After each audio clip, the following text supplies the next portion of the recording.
Sanay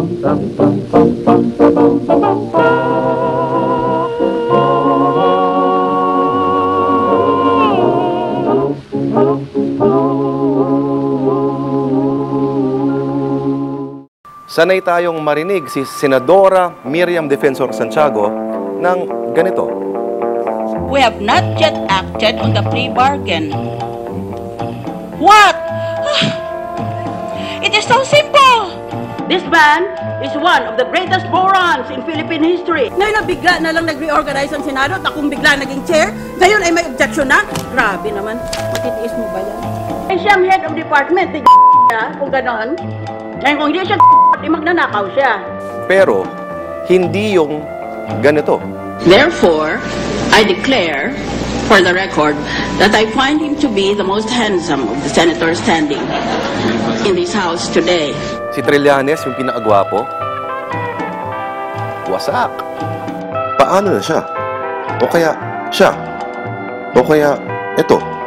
Hindi kaya sila ma-insecure? At dumadami na yata yung fans ni Senador Trillanes. Hindi lang si Senadora. Pati na rin si Mother.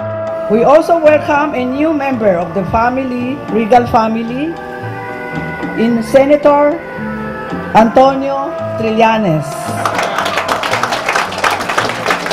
Our Regal baby. Sa pagtawag niyang Regal baby kay Trillanes, inihanay ni Mother Lily ang bagitong senador sa antas ng mga ito.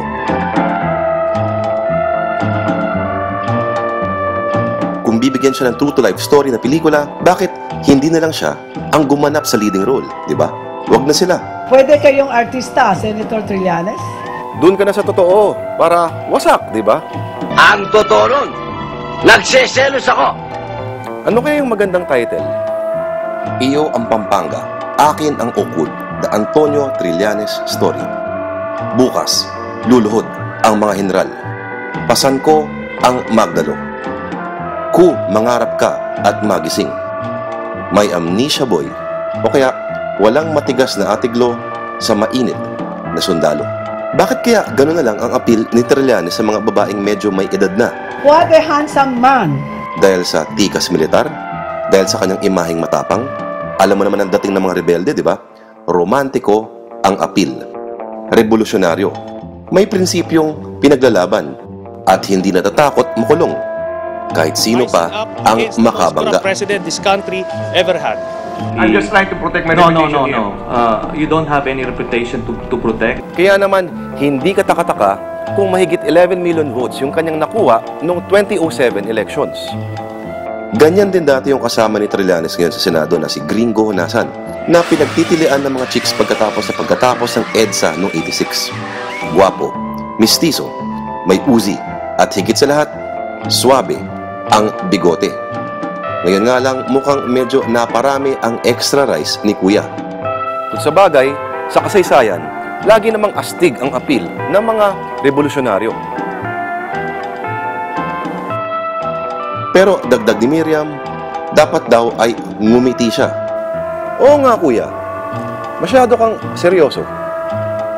Ika nga ni Charlie Chaplin at Nat King Cole, you'll find that life is still worthwhile if you just smile. Kaya, Senator, smile naman dyan.